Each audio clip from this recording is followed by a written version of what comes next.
السلام علیکم ورحمۃ اللہ۔ وعلیکم السلام۔ اسپیکر والا بھائی اس کا ایکو تھوڑا کم کر دو۔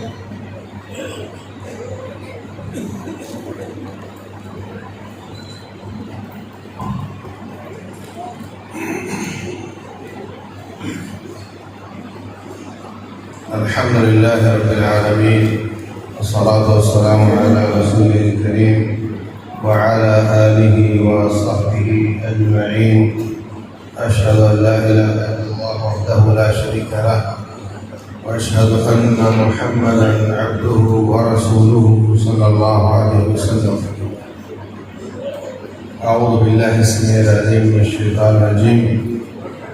قال اللہ سبحانہ وتعالی: شهر رمضان الذي أنزل فيه القرآن هدى للناس وبينات من الهدى والفرقان۔ رمضان کا مہینہ وہ ہے جس میں قرآن نازل ہوا، وہ لوگوں کے لیے ہدایت ہے، ہدایت کے واضح دلائل ہیں اور فرقان ہے، حق و باطل میں فرق کرنے والی کتاب ہے۔ محترم سامعین اور سامعات، باتیں اختصار کے ساتھ کروں گا انشاءاللہ، تھوڑا غور کرنے پر سمجھ آئیں گی، غفلت کے ساتھ سمجھ نہیں آئیں گی۔ ایک ہی بات کو لمبا بھی کھینچا جا سکتا ہے، اختصار کے ساتھ بھی کیا جا سکتا ہے، اپنا اور اپنے بھائیوں کا وقت بچانے کے لیے۔ محترم بھائیوں، انسان پر سب سے بڑی جو نعمت ہے وہ ہدایت ہے، اور جب یہ سب سے بڑی نعمت ہے تو پھر اللہ تعالی ناقدری کرنے والوں کو نہیں دیتا۔ آپ ناقدری کرنے والوں کو کوئی چیز دیتے ہیں؟ آپ ایک آدمی کو دیکھیں سردیوں میں ٹھٹھر رہا ہو، آپ کا دل چاہے کہ میں اپنا کوٹ، اپنی جرسی اس کو دے دوں، آپ اس کو جرسی دے دیں، پھر آپ کا دل چاہے گا کہ یہ پہن کر آئے تو مجھے خوشی ہوگی، لیکن آپ اس کے گھر جائیں اور اس نے وائپر پر چڑھائی ہوئی ہو اور اسے تفریح لگا رہا ہو، پھر دو گے اس کو؟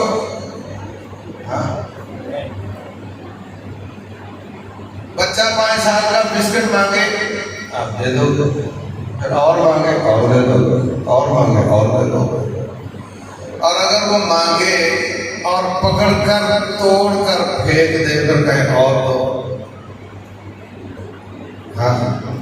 دو گے؟ تو یہ فطری چیز ہے کہ ناقدری کرنے والوں کو نعمت نہیں دی جاتی۔ پھر وہ نعمت جو سب سے اعلیٰ ہو، اس سے اعلیٰ نعمت ہی کوئی نہ ہو، وہ اللہ تعالیٰ ناقدروں کو کیسے دے دے؟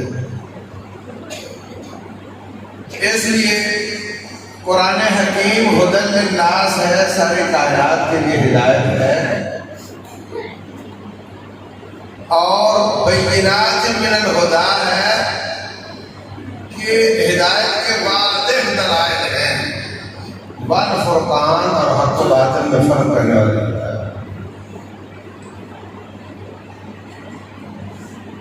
سوال یہ ہے کہ جب یہ سب کے لیے ہدایت ہے، جب یہ واضح دلائل ہے، جب یہ حق و باطل میں فرق کرنے والی کتاب ہے، تو پھر سب کو ہدایت کیوں نہیں ملتی؟ بے ہدایتیں جو ہیں وہ کیوں ہیں؟ اچھا، پھر وہ لوگ جنہوں نے قرآن نہیں پڑھا، اسلام نہیں قبول کیا، اس مسلمانوں کے ساتھ ملے نہیں، دور رہتے ہیں جنگلوں میں، وہ تو اور بات ہوئی۔ جنہوں نے اسلام قبول کر لیا ان کو بھی بسا اوقات ہدایت نہیں۔ اگر قبول کرنے والوں کو ہدایت مل گئی ہوتی تو پھر وہ ایک ہوتے، پھر یہ فرقہ واریت نہ ہوتی، پھر یہ لڑائیاں جھگڑے نہ ہوتے۔ جو آتا مسجد میں آتا نماز پڑھتا خطبہ سنتا خطبہ دیتا اس کو ہدایت نہیں ملتی۔ قرآن ہدایت ہے اور ان کو نہیں ملتی، وجہ کیا ہے؟ وجہ نمبر 1 کہ پیناڈول کا پتا پیٹ پر پھیرنے سے سر درد ختم ہوتی ہے، نکال کر ایک گولی لے لو تو اللہ کے فضل سے ختم ہو جاتی ہے، اور ویسے پورا ڈبہ پھیرتے رہو پیٹ پر تو کوئی ایسے ہی ہے نا۔ اچھا عہد نبوت میں بجلی ہوتی تھی تو پھر وہاں اسلام پھیل گیا تو آپ کو ٹینشن لے رہے ہیں، کوشش اختیار کرو بجلی کا طرف توجہ نہ کرو۔ تو میرے عزیز بھائیوں، جب تک گولی نکال کر پراپر طریقے سے نہ لی جائے فائدہ نہیں ہوتا، تو قرآن حکیم کو بھی پراپر طریقے سے سمجھا نہ جائے تو ہدایت کیسے ملے گی؟ تلاوت کرو بڑے لمبے لمبے سانس کھینچ کر 3 آیتیں ایک سانس میں پڑھو، ہدایت نہیں ملے گی۔ لمبی لمبی کہانیاں چھوڑو، لمبی لمبی کہانیاں، بڑے قصے، بزرگوں نے یہ فرمایا، فلاں نے یہ فرمایا، بڑے درس، بڑے اجتماع، بڑے بڑے، ہدایت نہیں مل سکتا۔ بڑے بڑے مدرسے 5-5 ہزار تعداد، ہدایت نہیں مل سکتی۔ وجہ یہ ہے کہ ایک شخص وہ ہوتا ہے جو یہ کہتا ہے کہ یا اللہ میرا دل صاف ہے، میرے دل کی سلیٹ صاف ہے، پلیٹ صاف ہے، تیرا قرآن تیرے نبی کا فرمان پڑھ رہا ہوں صلی اللہ علیہ وسلم، جو اس میں لکھا ہوگا وہ میرا عقیدہ ہوگا، وہ میرا عمل ہوگا،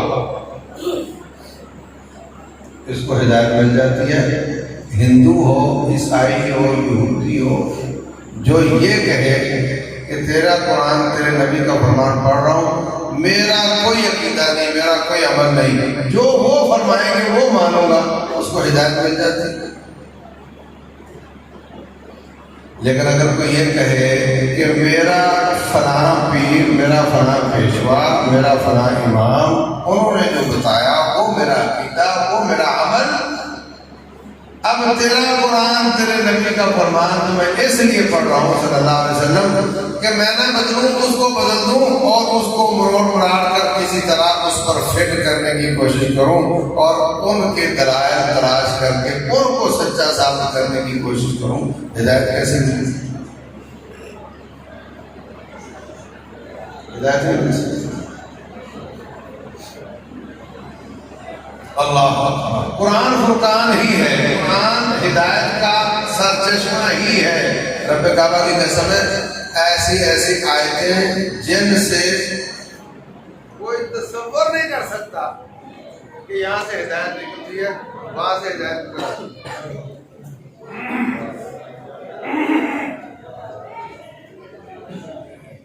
آپ نے تبت یدا ابی لہب والی سورت پڑھی کبھی؟ کیا مطلب اس کا؟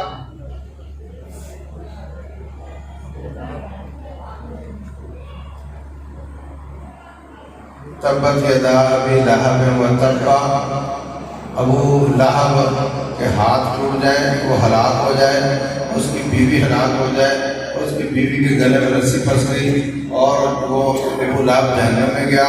ہاں، اس میں کہاں لکھا تھا مسلمانوں؟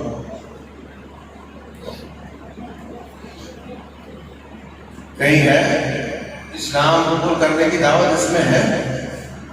ایک کافر یہ سورت پڑھ کے مسلمان ہو گیا۔ مسلمان خود حیران کہ یہ کیسے ہو گیا۔ انہوں نے پوچھا، کہنے لگا میں نے یہ سورت پڑھی اور اس سورت کے نازل ہونے سے تقریباً 10-12 سال بعد ابو لہب مرتا ہے۔ اتنا لمبا موقع مسلمان ہونے کا، اس کے رشتہ دار مسلمان ہو گئے، وہ نہیں ہوا۔ قرآن کیا کہتا ہے؟ سیصلی نارا ذات لہب، جہنم میں جائے گا۔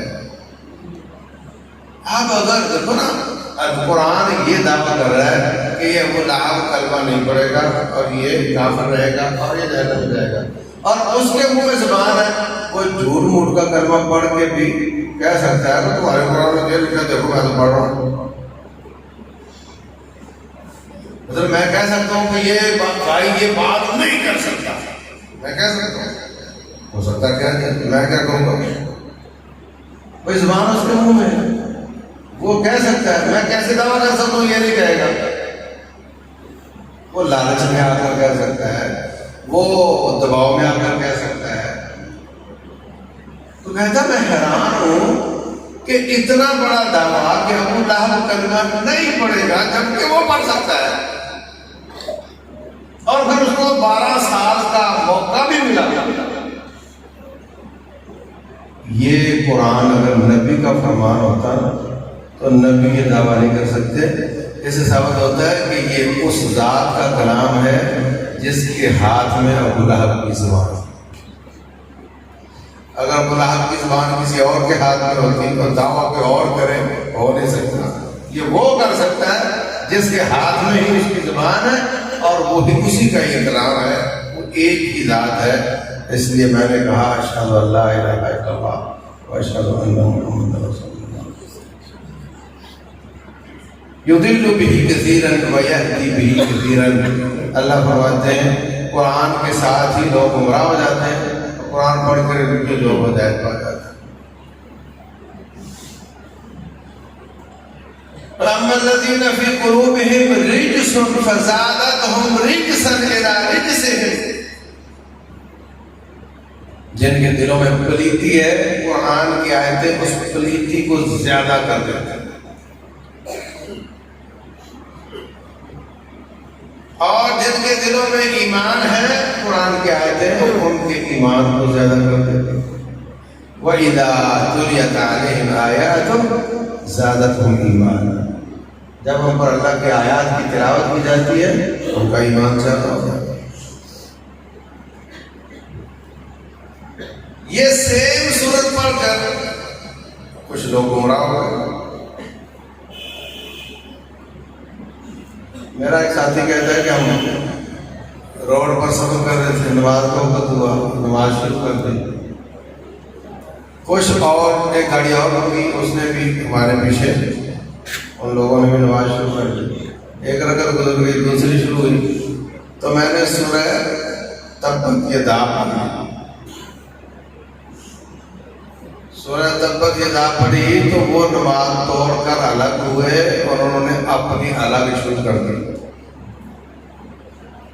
میں بڑا حیران ہوں کہ اگر یہ ہماری نماز سے بگڑتے تھے تو پہلی رکعت میں بگڑ جاتے تھے، ہاں اگر آمین کہنے سے بگڑتے تھے تو پہلی رکعت میں بگڑ جاتے تھے۔ یہ بڑے عجیب موقع پر آ کر بگڑتے ہیں، بالکل سمجھ میں آنے والی بات نہیں ہے۔ نماز ختم ہوئی، میں نے ان کو پکڑ لیا، میں نے کہا کیا ہوا؟ کہنے لگے تم نے نبی صلی اللہ علیہ وسلم کے چچا کی گستاخ صورت پڑھی۔ کیا سمجھو؟ یعنی میرا عقیدہ ہے کہ نبی کا کوئی رشتہ دار گمراہ نہیں ہو سکتا، لہذا یہ صورت اس کی مذمت بیان کرتی ہے، تو قرآن کو نعوذ باللہ غلط کہہ دیا، اس کو گستاخ قرار دے دیا۔ میرا عقیدہ جو ہے وہ اپنے جگہ پر ہے۔ آخر تو یہ تھا کہ جب قرآن ابو لہب کی مذمت بیان کر رہا ہے تو میں اپنا عقیدہ یہ بناؤں کہ رشتہ داری سے بات نہیں بنتی، ایمان سے بات بنتی ہے۔ تو اگر یہ ہے کہ میرا دل اس کا عقیدہ، اس کا عمل طے شدہ ہے، اب قرآن پڑھوں گا تو پھر قرآن ہدایت نہیں بلکہ گمراہی میں اضافہ ہو جائے گا۔ اور اگر یہ ہے کہ میرا دل صاف ہے، پلیٹ صاف ہے، جو قرآن و سنت کہیں گے وہی میرا عقیدہ اور کافر بھی ہوتا اللہ ہدایت ہے۔ اب آپ دیکھو اللہ تبارک و تعالیٰ فرماتے ہیں الف لام میم ذالک الکتاب لا ریب فیہ، پہلا سبق یہ پڑھو اگر تیرے دل میں یہ شک ہے کہ قرآن مشکوک ہے تو تجھے پڑھنے کا فائدہ کوئی نہیں۔ جب تو یہ سمجھتا ہے کہ آیتیں بھی گستاخ ہوتی ہیں نعوذ باللہ، کیا فائدہ تیرے قرآن پڑھنے کا؟ پہلا سبق یہ پڑھو ذالک الکتاب لا ریب فیہ، کوئی شک نہیں، یہ پرفیکٹ ہے، حقیقت پر مبنی ہے، اس میں کوئی رت و یابس نہیں، کوئی غلط بات نہیں۔ جب تک تیرا یہ عقیدہ نہیں قرآن پڑھنے کا کیا فائدہ؟ پھر آگے بتا ھدی للمتقین، یہ متقین کے لیے ہدایت ہے۔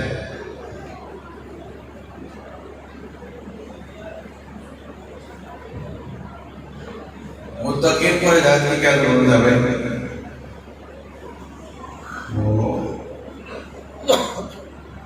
آگے کیا فرمایا؟ الذین یؤمنون بالغیب، جو ایمان لاتے ہیں، ویقیمون الصلاۃ، اور نماز پڑھتے ہیں، ومما رزقناہم ينفقون، زکات دیتے ہیں، سابقہ کتابوں پر ایمان لاتے ہیں، آخرت پر ایمان لاتے ہیں، جو سارے کام وہ کرتا ہے، سارے ایمان اس میں موجود ہیں اور وہ متقی ہے، پھر ہدایت کی کیا ضرورت ہے؟ ہونا تو یہ چاہیے نا کہ بدل ہدایت ہے، جاہلوں کے لیے ہدایت ہے، کافروں کے لیے ہدایت ہے۔ اور اللہ فرماتا ہے ان اللہ لا یہدی من هو کاذب الکفار، واللہ لا یہدی القوم الکافرین، کافروں کو ہدایت نہیں دیتا، متقین کو ہدایت دیتا ہے۔ کیا مطلب؟ کبھی سوچا؟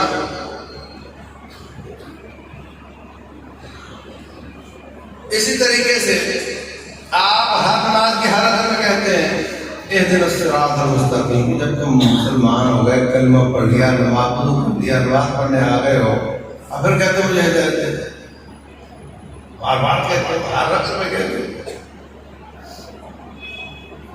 اسی طریقے سے قرآن حکیم میں اللہ تعالیٰ فرماتے ہیں انک لا تہدی من احببت ولکن اللہ یہدی من یشاء، اے نبی صلی اللہ علیہ وسلم آپ جس کو چاہیں ہدایت نہیں دے سکتے، ہدایت اللہ دیتا ہے جس کو چاہیں۔ اور قرآن حکیم میں ہی رب الجلال فرماتے ہیں وَإِنَّكَ لَتَهْدِي إِلَىٰ صِرَاطٍ مُسْتَقِيمٍ، اے نبی آپ لوگوں کو سیدھے راستے کی ہدایت دیتے ہیں۔ تو یہ کیا ہے بتا دوں؟ جاگ رہے ہیں؟ اصل میں ہدایت کے 3 لیول ہیں، 1 2 3۔ پہلا لیول یہ ہے جیسے آپ سے کوئی آ کر پوچھے کہ فلاں کا گھر کہاں ہے، تو آپ بیٹھے بیٹھے کہو اس طرف ہے، ہاں اس گلی میں ہے، تو آپ نے اس کو ہدایت دے دی۔ اور دوسری ہدایت کا لیول یہ ہے، دوسرا لیول یہ ہے کہ آپ اس کا ہاتھ پکڑیں اور اس کو لے کر جائیں اور پہنچانا ہے۔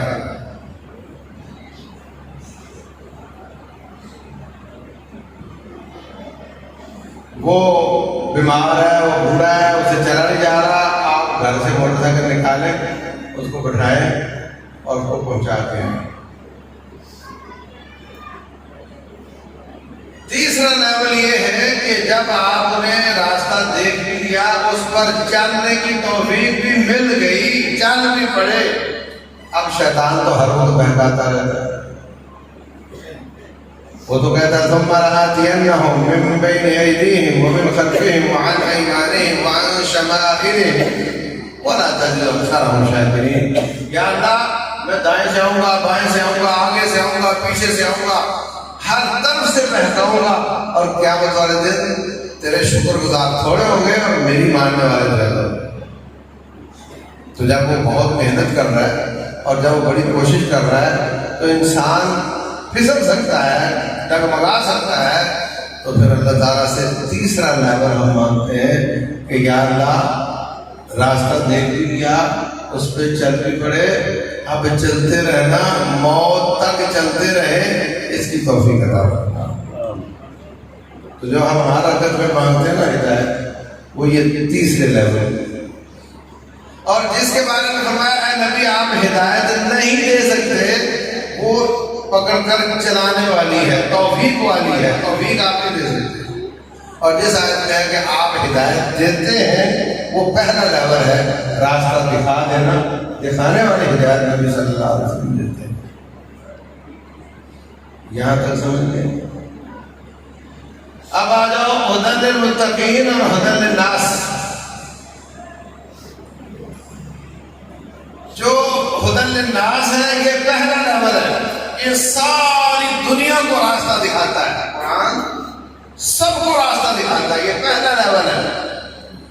اور اگلا لیول جو ہے کہ وہ آ بھی گیا اور اس نے نمازیں بھی پڑھ لی، وہ بھی مار دکڑا انہوں سارا کچھ کر لیا، اب وہ دوام چاہتا ہے، ہمیشگی چاہتا ہے، اس پر مواظبت اور محافظت چاہتا ہے، تو ان کے لیے یہ قرآن ہدایت ہے، اس سے مراد تیسرا لیول۔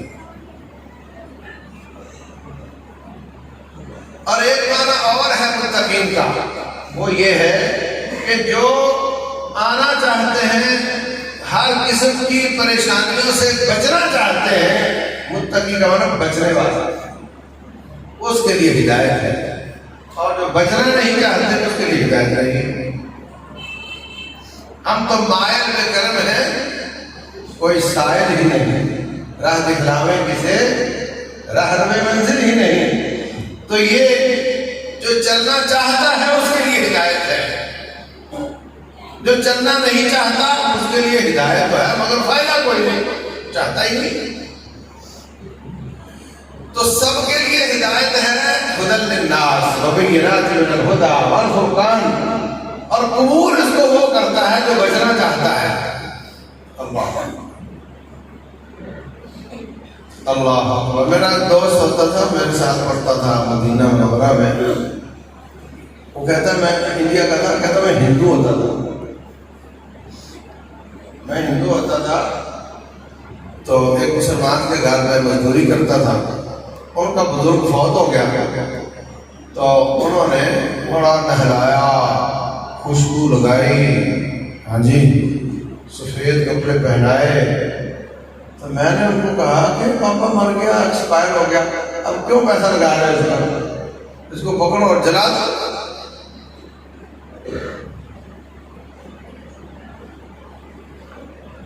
کہنے لگے مر تو گیا مگر اس کا معاملہ ختم نہیں ہوا، اب یہ قبر میں جائے گا، وہاں اس کا چھوٹا امتحان ہوگا اور چھوٹی جزا سزا ہوگی، پھر یہ حشر میں جائے گا تو بڑا امتحان ہوگا اور بڑی جزا سزا ہوگی۔ اگر پاس ہوا تو جنت میں جائے گا، اللہ نہ کرے فیل ہوا تو جہنم میں جائے گا، آگ میں جلے گا۔ تو کہتا ہے میں ہل کر رہ گیا، میں نے کہا اگر میں مر گیا تو کہنے لگے تو جہنم میں جائے گا، ہندو ہے۔ کہنے لگا میں تو نہیں جانا چاہتا، میں آگ میں نہیں جلنا چاہتا۔ انہوں نے کہا پھر کلمہ پڑھ لو، میں نے کہا یہ ہے جو بچنا چاہتا ہے، بچنا چاہتا ہے، فوراً کلمہ پڑھ لیا۔ میری بڑی پٹائی ہوئی، میں وہاں سے بھاگا، مدراس چلا گیا، جامعہ سلفیہ میں داخلہ لیا اور وہاں سے میرا مدینہ میں داخلہ ہوا۔ یہ بچنا چاہتا ہے، اور جو نہیں بچنا چاہتا وہ بسا اوقات کھلا ہو دستار والا بھی ہو سکتا ہے، ممبر و محراب والا بھی ہو سکتا ہے، وہ کسی ادارے کا روادار بھی ہو سکتا ہے، بچنا نہیں چاہتا، اپنی پارٹی مضبوط کرنا چاہتا ہے، اس کا دل کہتا ہے حق کیا ہے، مگر اس کی پارٹی اس کو ماننے نہیں دیتی، چپکے چپکے بولتا ہے حق تو یہی ہے مگر میں کیسے مانوں، میرے مفاد پہ زد پڑتی۔ بچنا نہیں چاہتا، ہدایت نہیں ملے گی، بچنا چاہتا ہے ہدایت ملے گی۔ اللہ اکبر۔ تو میرے عزیز بھائیوں، بچے کو بسکٹ ملا، اس نے کھا لیا تو ابے نے اور دے دیا۔ اللہ فرماتے ہیں والذین اہتدوا زادہم ھدی وآتاہم تقوی۔ جو ہدایت کی طرف آتے ہیں ہم ان کو اور ہدایت دے دیتے ہیں اور ان کو ان کا تقوی دے دیتے ہیں، وہ ھدی للمتقین والے بن جاتے ہیں۔ جو ہدایت پاتے، ہدایت پر چلتے، ہم اور ہدایت دے دیتے ہیں۔ دوسرے مقام پر اللہ فرماتے ہیں لَئِن شَكَرْتُمْ لَأَزِيدَنَّكُمْ۔ وہ میرے پچھلے نعمت کا شکریہ ادا کرو گے، اس کی قدر کرو گے تو ہم اور دے دیں گے، اور قدردانی کرو گے تو اور دے دیں گے، اور کرو گے تو اور دے دیں گے۔ اور اگر پہلی ہی نعمت میں ناشکری کر دی، ناقدری کر دی، تو پھر ہم ان عذابی لشدید پر عذاب دیں گے۔ تو میرے عزیز بھائیوں، یہ قانون فطرت ہے، رب الجلال بھی ایسے کرتا ہے، ہم بھی ایسے کرتے ہیں۔ اس لیے جو بات سمجھ آ جائے اس پر فوراً بیٹھے بیٹھے عمل کرنے کا عزم کر لیا کرو۔ کل پر نہ ڈالا کرو، کل سے شروع کروں گا، ابھی کروں گا، ابھی کروں گا۔ جو بات سمجھ آ جائے اس پر عمل ابھی کروں گا۔ اگر یہ عزم نہ کیا تو غفلت ہوگی، غفلت کا برتاؤ کرو گے اللہ کے قرآن کے ساتھ، تو پھر رب الجلال ہدایت سے آپ کو دور کر دے گا۔ اللہ تبارک و تعالیٰ فرماتے ہیں سَأَصْرِفُ عَنْ آيَاتِيَ الَّذِينَ يَتَكَبَّرُونَ فِي الْأَرْضِ بِغَيْرِ الْحَقِّ۔ میں ان لوگوں سے اپنی آیات کو دور کر دیتا ہوں، ان کو توفیق ہی نہیں دیتا جو تکبر کرتے ہیں۔ تکبر کیا ہوتا ہے اس کو سمجھ لو۔ جب رسول اللہ صلی اللہ علیہ وسلم نے فرمایا، درود پڑھ لو، فرمایا کہ جس کے دل میں ذرہ برابر تکبر ہوا جنت میں نہیں جائے گا۔ لا يدخل الجنة من كان في قلبه مثقال ذرة من كبر۔ صحابہ کرام پریشان ہو گئے، یار یہ تو بہت مشکل کام ہے، تکبر تو کچھ کچھ آ ہی جاتا ہے، جنت حرام ہو جائے گی۔ آ گئے حضرت، بڑے پریشان ہیں ہم لوگ۔ كلنا يحب أن يكون نعله حسنا، أن يكون نعله حسنا وثوبه حسنا۔ ہمیں سے ہر شخص چاہتا ہے تھوڑا کپڑے اچھے ہو، تھوڑی جوتی اچھی ہو، تو اچھے کپڑے اچھے جوتے پہن لیے تو جناب جنت حرام ہو جائے گی، کیا بنے گا ہمارا؟ رسول اللہ صلی اللہ علیہ وسلم فرماتے ہیں یہ تکبر نہیں ہے، ان اللہ جمیل یحب الجمال۔ اللہ خوبصورت ہے، اللہ تعالیٰ صفائی ستھرائی کو پسند کرتا ہے۔ گندے رہنا، بدبودار رہنا، لوگوں کو تکلیف دینا، اس کو اللہ پسند نہیں کرتا۔ سر میں راکھ ڈالی ہو اور لٹیں بنی ہوئی ہوں، مکھیوں سے دوستی ہو اور جناب میں پہنچا ہوا، ہاں اس کو آپ پسند نہیں کرتا۔ یہ کوئی فقر نہیں، یہ کوئی ولایت نہیں۔ اللہ تعالیٰ صفائی ستھرائی خوبصورتی کو پسند کرتا ہے۔ تو پھر تکبر کیا ہے؟ فرمایا تکبر دو چیزیں ہیں، باطل الحق و غمط الناس۔ لوگوں کو اپنے سے حقیر سمجھے، اپنے آپ کو لوگوں سے اچھا سمجھے۔ وہ پائی پیسے کے حساب سے بھی ہو سکتا ہے، ٹھیک ہے، اور وہ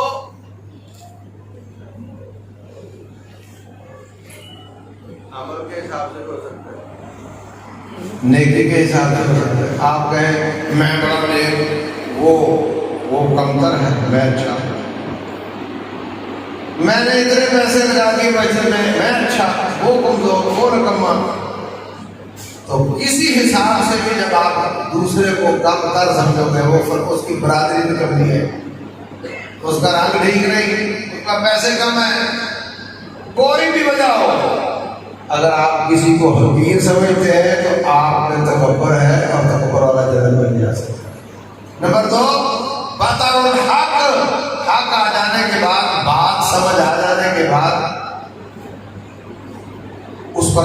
نہیں اس کو ٹھکرا دینا، میں یہ تکبر ہے۔ تو رب الجلال فرماتے ہیں ساصرف عن آیاتی الذین یتکبرون فی الارض بغیر الحق، جو ناحق تکبر کرتے ہیں ہم ان سے اپنی آیات کو دور کر دیتے ہیں۔ وَإِن يَرَوْا كُلَّ آیَةٍ لَا يُؤْمِنُوا بِهَا، سارا قرآن پڑھ دو اس پر کوئی اثر نہیں ہوگا۔ خطبے، درس، تراویاں سب ہدم۔ جو پچھلے سال شکل تھی وہی آج ہے، جو عقل تھی وہی آج ہے۔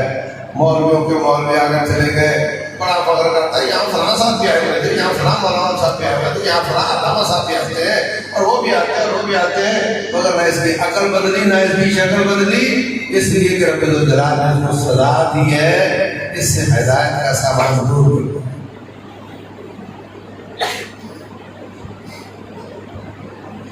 وَإِن يَرَوْا كُلَّ آیَةٍ لَا يُؤْمِنُوا بِهَا، ساری آیتیں دیکھ کر بھی ایمان نہیں لائے۔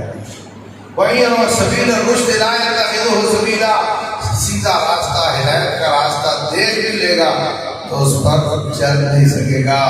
وَإِن يَرَوْا سَبِيلَ الْغَيِّ يَتَّخِذُوهُ سَبِيلًا، ٹیڑھا راستہ دیکھے گا اس پر چلے گا۔ ذَلِكَ بِأَنَّهُمْ كَذَّبُوا بِآيَاتِنَا، کتنے لوگوں کے پیسے وہ موسیقی پہ اور ناچ پہ خرچ ہوتے ہیں، کتنے لوگوں کے پیسے مسجد میں خرچ ہوتے ہیں، مسجد بھی سب کے سامنے ہے، ناچ بھی سب کے سامنے ہے، اس کو یہ سمجھ آتا ہے اس کو وہ سمجھ آتا ہے۔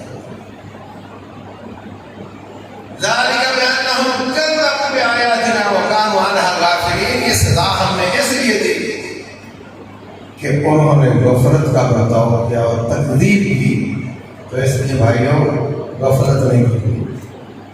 عزم کرو، سب کو پتا میں کہاں غلط ہوں، سب کو پتا ہے میں کہاں غلط ہوں۔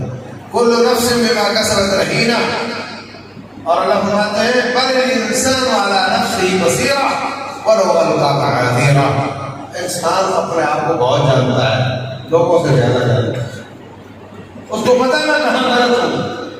توبہ کرو بیٹھے بیٹھے، عزم کرو آئندہ یہ کام نہیں ہوگا۔ وَالَّذِينَ اهْتَدَوْا زَادَهُمْ هُدًى وَآتَاهُمْ تَقْوَاهُمْ، آج کتنی نصیحت پر عمل شروع کرو گے اللہ اور دے دے گا، اور توفیق، جیسے آتے چلے جاؤ گے اللہ تیری ہدایت کو بڑھاتا ہے۔ نہ قدری کرو گے سٹاپ لگ جائے گا، سٹاپ لگ جائے گا۔ اللہ اکبر، اللہ تبارک و تعالیٰ توفیق دے دے، چلنا شروع کرو۔ کتنے لوگوں سے کہو نا تیری یہ کمزوری ہے، بھائی آپ دعا کرو تو تیرا ہی قصور ہے۔ کبھی کہے گا جی اللہ کی توفیق سے سارا کچھ ہوتا ہے نا جی، ہے نا، تو مطلب یہ کہ اللہ ہی کا قصور ہے۔ جب رب سب کو توفیق دے رہا تو تجھے کیوں نہیں دے رہا ہے؟ یہ بھی تو سوچ۔ ایک پرنسپل نے سکول بنایا، اب وہ چاہتا ہے کہ بچے زیادہ آئیں تاکہ فیسیں زیادہ وصول ہوں، وہ مجھے فائدہ ہو، ایسے ہی ہے نا، وہ چاہتا ہے داخلہ زیادہ سے زیادہ ہو، جتنے زیادہ بچے ہوں گے اتنی فیسیں زیادہ ہوں گے، اتنے میرا نفع زیادہ ہوگا۔ اگر وہ کسی کے بچے کو نکال دے، بھاگ جا، دفع ہو جا، نکل جا، واپس نہ آنا، وہ بچہ گیا گھر روتا روتا ابے کو بولا ابا ابا مجھے پرنسپل نے نکال دیا۔ اگر ابا سمجھدار ہوگا تو وہ کہے گا بیٹے وہ تو بیٹھا ہوا ہے کہ بچے زیادہ ہوں، اس کا فائدہ تو اس میں ہے، وہ نکالنے کے لیے نہیں بیٹھا، وہ لانے کے لیے بیٹھا ہے۔ جب اس کا فائدہ بچے زیادہ ہونے میں ہے اور تجھے پھر اس نے نکال دیا تو گڑبڑ تیرے میں، تو بتا تم نے کیا کیا تھا۔ اور اگر بیوقوف ہوا تو آگے میرے ساتھ میں بھی پوچھ لیتا ہوں، ہم کوئی مفت پڑھاتے ہیں؟ فیسیں دیتے ہیں، کیوں نکالا میرے بچے کو؟ بات سمجھ آئی؟ اللہ تبارک و تعالی چاہتا ہے کہ سب مسلمان ہو جائیں، کہ نہیں چاہتا؟ چاہتا ہے۔ حبب الیکم الایمان، اللہ نے ایمان کو محبوب بنایا، وَكَرَّهَ إِلَيْكُمُ الْكُفْرَ وَالْفُسُوقَ وَالْعِصْيَانَ، کفر کو، فسق کو، نافرمانی کو ناپسندیدہ بنایا۔ وَاللَّهُ لَا يُحِبُّ الْكَافِرِينَ، کافروں کو پسند نہیں کرتا۔ وَاللَّهُ يُحِبُّ الْمُتَّقِينَ، تقوی والوں کو پسند کرتا ہے۔ وہ تو چاہتا ہے سب ہدایت پر آ جائیں، اس کے باوجود اگر تجھے نہیں دیتا، مسئلہ تیرا ہے، تو نے کیا کیا ہے یہ سوچ۔ سب کو ہدایت دیتا ہے، تجھے کیوں نہیں دیتا؟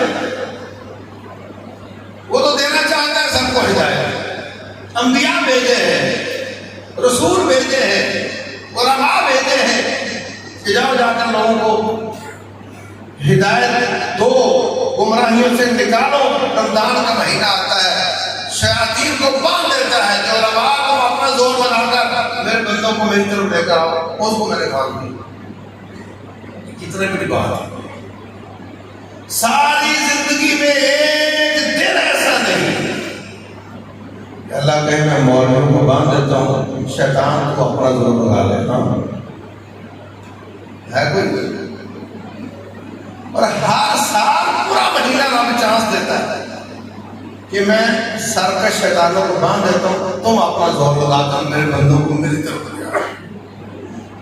جب اس کا فضل ہے ہی نہیں، اب تجھے پھر ہدایت نہیں ملتی، تو اس کا مطلب تو سوچ تو نے کیا کیا ہے۔ تو نے کہیں ناقدری کی ہوگی جس کی تجھے سزا ملی ہے۔ توبہ کر، گڑ گڑا کر ہو رب کے سامنے، وہ تو بہت جلد مان جاتا ہے۔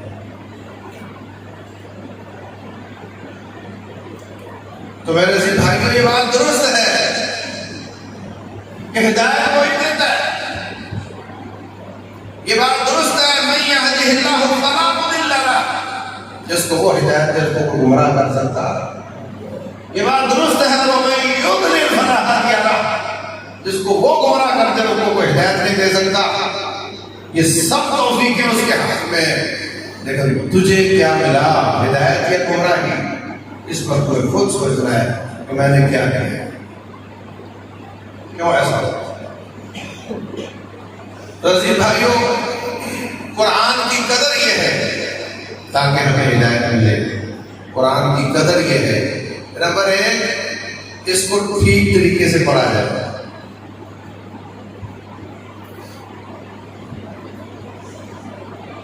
کم از کم اس کے حروف کی صحیح ادائیگی سیکھ لو۔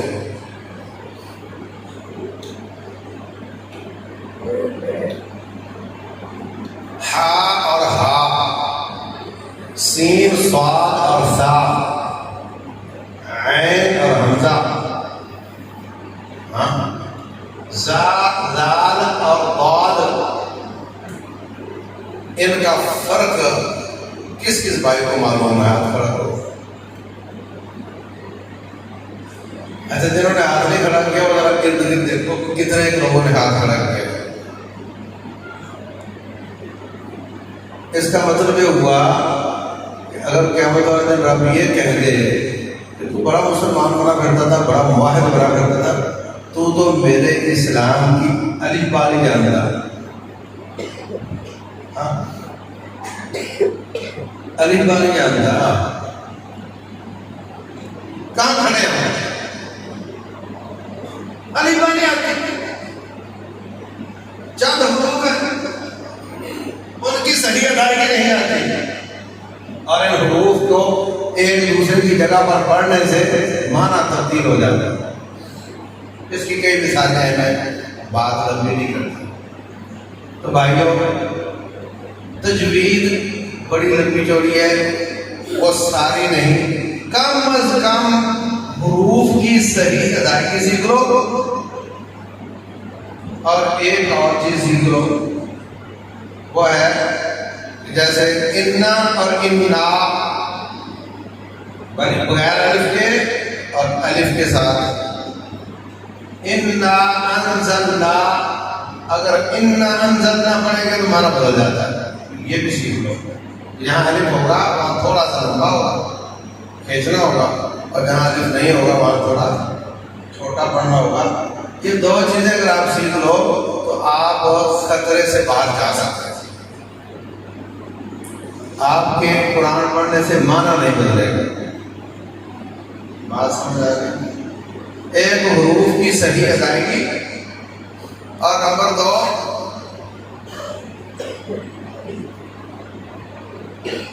وَنَزَّلْنَا مِنَ السَّمَاءِ مَاءً، اور اگر پڑھیں نزلنا من السماء مانا ان عورتوں نے پانی نازل کیا، اور نزلنا پڑھے تو ہم نے پانی نازل کیا، اتنا فرق ہو جاتا ہے۔ یہ دو احتیاطیں سیکھ لو، کم از کم قرآن کا یہ بنیادی حق ہے۔ جو لوگ سمجھتے ہیں کہ بھئی بوڑھا ہو گیا میں کیسے پڑھوں، کوئی بات نہیں، پڑھنا شروع کر دو، اللہ سے کہہ دینا یا اللہ شروع تو کر دیا تھا۔ ہاں، رسول اللہ صلی اللہ علیہ وسلم فرماتے ہیں الماہر بالقرآن مع السفرۃ الکرام البررہ، جو قرآن میں ماہر ہے وہ تو پاک باز فرشتوں میں بیٹھا ہوگا، اور جو کمزور ہے ماہر نہیں، پڑھتا ہے اور زبان پہ چڑھتا نہیں، فرمایا اس کو اللہ تعالیٰ ڈبل اجر عطا کرتا ہے۔ ایک اجر اس کے قرآن پڑھنے کا، اور دوسرا اس کے مشقت برداشت کرنے کا۔ پڑھتا ہے سمجھ پڑھا نہیں جاتا، زبان پہ چڑھتا نہیں، تو یہ دل تنگ نہ کرے، اللہ کا فضل بہت وسیع ہے۔ پہلا کام سمجھ آ گیا، اور یہ 15 بندوں نے نہیں کرنا، یہ ہر شخص نے کرنا، ہر شخص نے کرنا ہے، ہر شخص یہ پڑھنا شروع کرے۔ نمبر 2 قرآن حکیم کا مطلب سمجھنا، تو یہ بڑی اچھی بات ہے، بہت اچھی بات ہے۔ گورنمنٹ بھی اب اس میں بڑی توجہ دے رہی ہے، اداروں میں قرآن کے ترجمے شروع ہو گئے ہیں ماشاء اللہ سے۔ اللہ اس حکومت کو اس کے ایسے اقدامات پر اللہ تعالیٰ اجر عظیم عطا فرمائے۔ تو میرے عزیز بھائیوں، یہ اساتذہ تو کم پڑ جائیں گے، آپ کو ایک طریقہ بتاؤں کہ آپ سب پڑھ سکو۔ ہاں کریں گے؟ فجر کی نماز پڑھنے آؤ نا، تو بیوی اور بچیوں کو کہو کہ آپ لوگ میرے واپس آنے تک نماز پڑھ کر بیٹھو، یعنی کہ میں آؤں تو تم سو رہے ہو ابھی تک، میرے آنے سے پہلے نماز پڑھ کر بیٹھو، جاؤ جا کر قرآن ترجمے والا کھول لو، 3 آیتوں کا ترجمہ پڑھ لو ترجمے والے قرآن سے دیکھ کر، ان ہی 3 آیتوں کا بیٹی پڑھ لے، بیوی پڑھ لے، بھابھی پڑھ لے، بھتیجی پڑھ لے، جتنے گھر کے افراد اردو پڑھ سکتے ہیں وہ 3 آیتوں کو دہرا لیں، جہاں سمجھ نہ آئے تو علماء سے رابطہ کریں۔ آج 3 اگلے دن 6 دن پڑھتے جاؤ، انشاءاللہ قرآن سے گزر جاؤ گے۔ اور پھر اگر یاد ہو گیا تو جو اساتذہ کرام یہاں ہیں ان کو سنا دو گے تو آپ کو بھی انشاءاللہ ڈگری دے دیں گے، ٹھیک ہے؟ کریں گے۔ تیسرا کام جو قرآن حکیم کا ہے وہ ہے عمل کرنا۔ جب انسان سمجھ لیتا ہے تو پھر عمل لازمی ہے، اور رب ذوالجلال قیامت والے دن کھڑا کر کے پوچھے گا کہ جو آج کا درس ہوا ہے اس پر مجھے اور آپ سے پوچھے گا کہ تو نے کتنا عمل کیا، آج کے درس کا بھی پوچھے گا۔ رسول اللہ صلی اللہ علیہ وسلم فرماتے ہیں لن تزول قدم عبد حتی یسأل عن ثلاث، رب الجلال کے دربار سے قدم نہیں ہلا سکے گا جب تک 3 سوالوں کا، ایک روایت میں 4 سوالوں کا جواب نہیں دے دیتا۔ ان میں سے ایک سوال یہ ہے ماذا عمل فیما علم، جو درس سنے تھے ان پر کتنا عمل کرنا۔ تو جو آپ نے خود پڑھنے ہیں درس ان کے بارے میں بھی پوچھا جائے گا۔ تو چوتھا کام ہے قرآن حکیم کو؟ پہلا کیا تھا؟ پڑھنا، صحیح پڑھنا۔ نمبر 2 سمجھنا۔ نمبر 3 عمل کرنا۔ اور چوتھا کام اس کا یہ ہے اس کی دعوت کو عام کرنا، اس کی دعوت کو عام کرنا۔ اور 5واں کام اس کا یہ ہے کہ اس تحریک میں شرکت کر لو جن کا مقصد یہ ہو کہ قرآن کو ملک کا قانون بنانا۔ اصل اس کی جو سیٹ ہے وہ ہے کہ یہ راج کرے، یہ رب کا کانسٹیٹیوشن ہے کہ ملکوں پر راج کرے۔ ملک فیصل سے کسی نے کہا کہ آپ ملک کا قانون بنا دیں، اس نے کہا قرآن کے ہوتے ہوئے کیا لوگ ہیں، قرآن کسی کا موضوع۔ UN کے دفتر میں سب ملکوں کے قوانین کی ایک کاپی پڑی ہوئی ہے اور سعودیہ کی طرف سے وہاں قرآن کا نسخہ پڑا ہوا ہے۔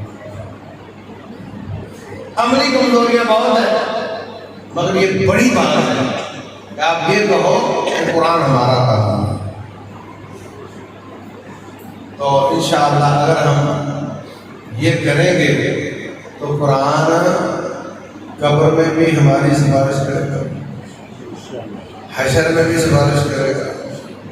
رسول اللہ صلی اللہ علیہ وسلم فرماتے ہیں جو شخص بقرہ اور آل عمران پڑھتا رہا ہوگا یہ سورج اس پر بادل بن کر سایہ بھی کرے گی، اور جب اس کے حساب کا وقت آئے گا اللہ تعالیٰ کے سامنے جھگڑا کرے گی کہ یا اللہ اس کو ہم جہنم میں نہیں جانے دیں۔ اور جب وہ جنت میں چلے جائے گا رب فرمائے گا قرآن پڑھتا جا اور چڑھتا جا، جہاں تیرا قرآن ختم ہوگا وہاں تیرا مقام ہوگا۔